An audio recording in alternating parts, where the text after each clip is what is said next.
Hello student rising point पर आपका हार्दिक स्वागत करता हूं मैं। जैसा आपने हमारे पिछले लेक्चरों में देखा होगा, हमने काफी हिमालय के बारे में चर्चा भी की थी और आपने काफी उन्हें अच्छा देखा भी होगा। मैं आज से उम्मीद करता हूं आपसे ऐसी। तो चलो आज हम महान हिमालय पढ़ेंगे। वैसे तो हमने काराकोरम, लद्दाख, जास्कर श्रेणी हमने ये आपके लद्दाख के अंदर पढ़ी थी, जो एक हिमालय के विभाग मानी जाती है ना। जो ये हिमालय का ही क्या है, भाग है। आज हम महान हिमालय यानी वर्ध हिमालय का अध्ययन करने का प्रयास करेंगे, जिनमें हमने आपको बताया था 3 भागों में बांट के।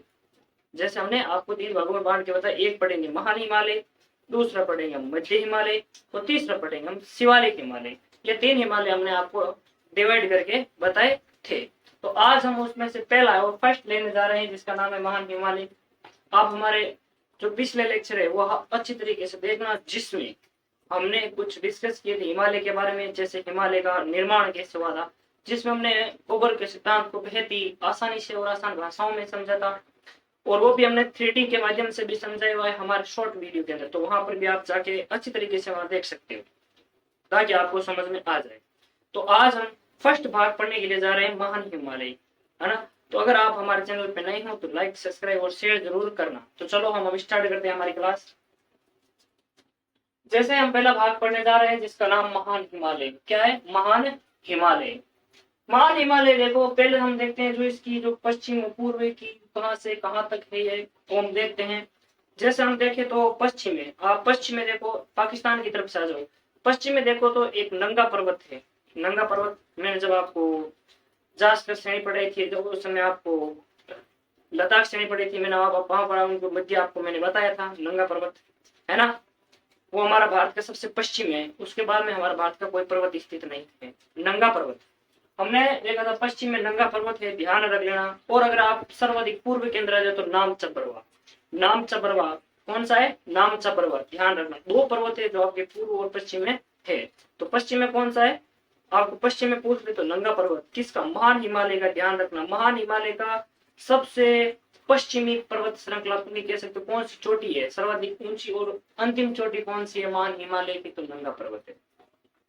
फिर बाद में आप आइए पूर्व के अंदर, तो नामचा पर्वत है। आपके ध्यान रखना, अरुणाचल प्रदेश के पाई जाती है, अरुणाचल प्रदेश में पाई जाती है। ओके, ये तो आपने पश्चिम से पूर्व की देख लिया। और ओके, और ये आपके कहाँ पाया जाता है? ध्यान रखना, आपके अरुणाचल प्रदेश पाया जाता है।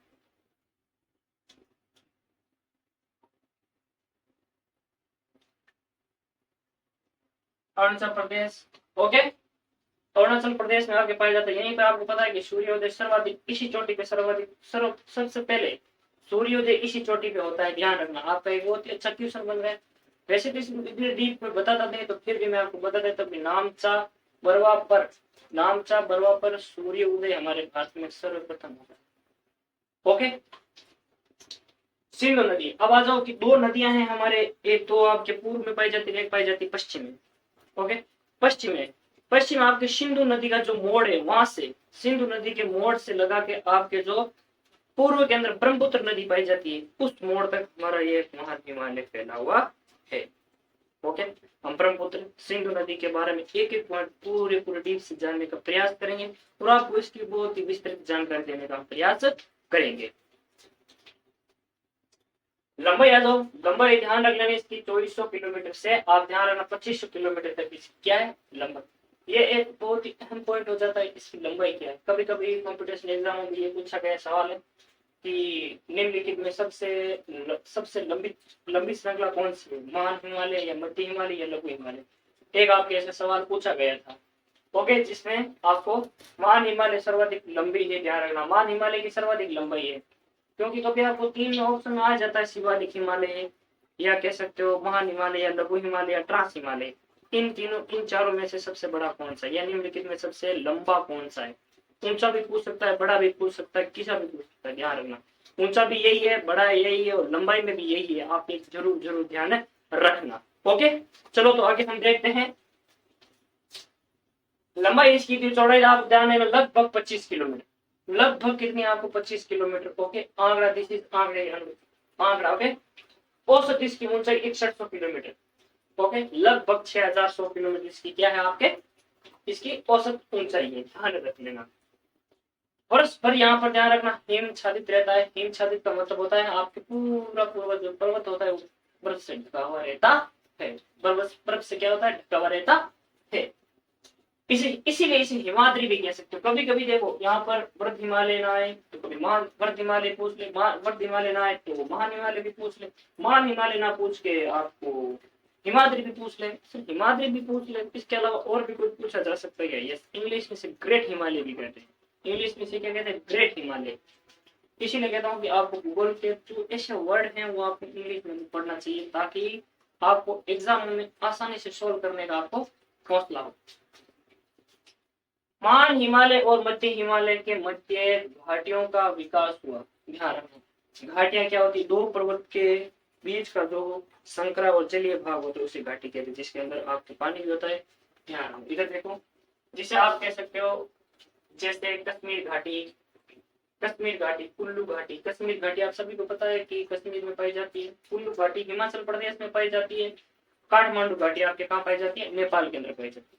देखो कश्मीर घाटी, कश्मीर घाटी ध्यान रखना आपके महान हिमालय में मध्य हिमालय के पीर पंजाल श्रेणी में स्थित है। पीर पंजाल श्रेणी कहाँ स्थित है, तो जम्मू कश्मीर में स्थित है। ओके, ये आपको देख लिया, यहाँ तक तो आपको मेरे साथ समझ आ रहा है। यहाँ पर आर्कियन चट्टानें पाई जाती है, यानी सबसे प्राचीन काल के यहाँ पे चट्टानें भी क्या अवशेष पाए जाते हैं। ओके, यहाँ पर सर्वाधिक प्राचीन काल के भी अवशेष यहाँ पर कुछ पाए जाते हैं। कोडप्पा भी है, आपके आर्कियन भी है, ऐसे खूब प्रकार की चट्टानें, जिसमें सर्वाधिक प्राचीन अगर कोई चट्टानें मानी जाती है तो आपकी कौन सी, आर्कियन चट्टानें आपकी सर्वाधिक प्राचीन चट्टानों में से है। आर्कियन चट्टानें पाई जाती है, जिसमें देखो आर्कियन चट्टानें का आप अगर उदाहरण पूछ ले तो कि ऐसे कौन से उस काल के आपके पास अवशेष है, आपको कहना है कि एक तो ग्रेनाइट है और दूसरा ग्रीस। दो ऐसी चट्टानें हैं जो आपके कहाँ किस युग की पाई जाती है, आर्कियन युग की। सबसे प्राचीन युग यही माना जाता है, सबसे पुरानी चट्टानें यही है। ओके, यहाँ कहीं कहीं कायांत्री चट्टानें भी मिलती है। ध्यान रखना, कहीं पाई पाई जाती है। कायांत्री चट्टानें क्या होती है, इसको भी थोड़ा डीप से पहचानते हैं। कायांत्री चट्टान देखो, चट्टानें तीन प्रकार की होती है, एक आग्नेय चट्टान होती है, एक अवसादी चट्टान होती है और एक कायांत्री चट्टानी होती है। तीन प्रकार की चट्टानें होती है। सबसे आग्नेय चट्टान, आग से इसमें ध्यान रखना, ज्वालामुखी से निर्मित होती है। ये थोड़ा ठंडा होने के बाद में कुछ इसके अंदर आपके जीवों के अवशेष भी पाया जाना स्टार्ट हो जाता है, फिर बाद में कौन से बन जाती है, रूप ले लेती है अवसादी चट्टान। अवसादी चट्टानों के बाद में उसका और अपर्दन और निक्षेपण होता है, उसके बाद में कौन सी चट्टान बन जाती है, आपके कायांत्री चट्टान। कायांत्री चट्टान के बाद में फिर मैग्मा पिघलता है, फिर बाद में कौन सा चीज बनता है, आपके आगे बनता है। ऐसे चक्कर चलता रहता है। इस श्रेणी में विश्व की सर्वाधिक सबसे ऊंची चोटियां पाई जाती है। ऊंची चोटियों को मतलब समझ के, यहाँ पर जो विश्व के सर्वाधिक ऊंचे शिखर पाए जाते हैं, ये कहाँ पाए जाते हैं, आपके महान हिमालय के अंदर। पहला ही देखते हैं कौन सा पाया जाता है, तो आप भी देखने का प्रयास करो, सुनने का प्रयास करो। आशा करता हूँ कि आपको समझ में आ रहा है। एक बार आपको और समझा दूंगा अगर समझ में नहीं आया है तो। जिसमें आपको सर्वाधिक ऊंची चोटी, आप माउंट एवरेस्ट तो बड़ी फेमस चोटी है, आप सभी को पता है, जिसकी ऊंचाई है 8,848 मीटर। क्या है, मीटर, किलोमीटर मत लेना, ये तो बहुत हो जाएगा, हम चंद्रमा तक चर्चा करेंगे। ओके, देखो माउंट एवरेस्ट ये कहाँ पाया जाता है, ये सभी पता है कि नेपाल के अंदर। कहाँ पाया जाता है, नेपाल। क्या पाया जाता, कहाँ पाया जाता है, नेपाल के अंदर। किस प्लेस में पाई जाती है, नेपाल में, भारत में नहीं पाई जाती है। ध्यान रखना, इसे पृथ्वी की देवी भी कहते हैं, इसे घाटियों की रानी भी कहते हैं, इसे सागर माता। ध्यान रखना, नेपाल के अंदर इसे सागर माता कहते हैं, नेपाल में इसको क्या कहते हैं, सागर माता। जबकि वर्ल्ड के ऊपर तो ये माउंट एवरेस्ट कहलाती है, पर जो इसका पर्सनल नाम क्या है, सागर माता। चोमुलुंगमा, चोमुलुंगमा ये तिब्बत में कहते हैं। क्या कहेंगे, चीन भी आ सकता है। ओके, चीन, क्योंकि तिब्बत हिस्सा किसका, चीन का है। पृथ्वी की देवी, घाटियों की रानी, सागर माता और आपके चोंगलुंग माँ, ये आपके कहाँ आते हैं। अब आओ आपके गार्डविन आस्टिन।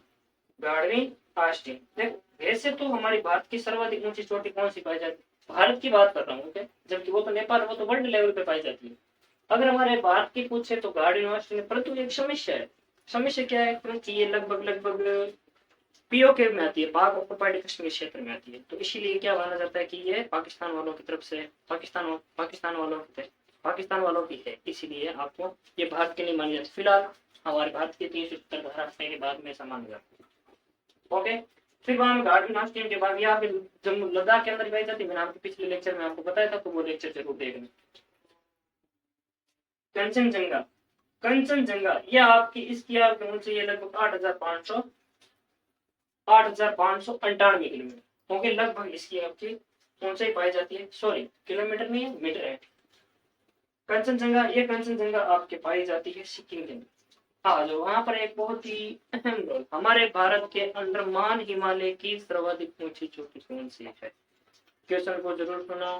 भारत के अंदर महान हिमालय की सर्वाधिक ऊंची चोटी कौन सी है? तो आपका आंसर क्या होना चाहिए? कंचन। कौन सा होना चाहिए? कंचनजंगा। इधर देखो, फिर बाद में बोकारो, ये आपके नेपाल में आ जाती है। चोमू, ये नेपाल में आ जाती है। धौलागिरी नेपाल में आ जाती है। नंगा पर्वत, गिलगित, मैंने आपको नंगा पर्वत जैसे बताया था, ये नंगा पर्वत आपके लद्दाख में, गिलगित बाल्टिस्तान में, बाल्टिस्तान के क्षेत्र में पाया जाता है। अन्नपूर्णा, अन्नपूर्णा भी नेपाल में पाई जाती है। ध्यान रखना, इसकी मुख्य मुख्य आपकी चोटियां पाई जाती है ना। इसकी मुख्य चोटियां आपकी यही है, तो ध्यान में जरूर रखना। ऐसी आशा करता हूँ कि आपको ये सारी चीजें पता चलेंगी। एक बार मैं आपको फिर से रिवाइज करवा देता हूँ, ताकि आपको हर चीज एक एक बारीकी से समझ में आ जाए। देखो, पश्चिम में आपके नंगा पर्वत, पूर्व में आपके नामचंद्रवा। दो नदियां हैं आपकी, पूर्व के अंदर आपके ब्रह्मपुत्र और पश्चिम के अंदर आपके सिंधु नदी के मोड़ पे पाई जाती है। लंबाई इसकी 24 किलोमीटर है, तो ध्यान रखना। लंबाई 24 किलोमीटर से 25 किलोमीटर, चौड़ाई लगभग 25 किलोमीटर। मान हिमालय और मध्य हिमालय के मध्य घाटियों का विकास हुआ है, और जैसे कश्मीर घाटी की वजह से काठमांडू घाटी, कुल्लू घाटी, कुल्लू घाटी आपकी मध्य प्रदेश में पाई जाती है। यहाँ पर आर्किया चट्टानें पाई जाती है, उदाहरण देखने को मिल जाएगा। तो यहाँ कई गायत्री चट्टानें पाई जाती है, ये भी आप ध्यान रखें। इसी श्रेणी में विश्व की शुरुआती माउंट एवरेस्ट है, मकालू है, धौलावीरा, अन्नपूर्णा है, नंगा पर्वत है, ऐसे कई है, गार्डन अश्विनी, ये जैसी कई प्रकार की चोटियां पाई जाती है जो आपके इसके अंदर पाई जाती है। आप एक बार ऐसे करो, इसका स्क्रीनशॉट ले लो, फिर बाद में कुछ और समझाने का प्रयास करता हूँ।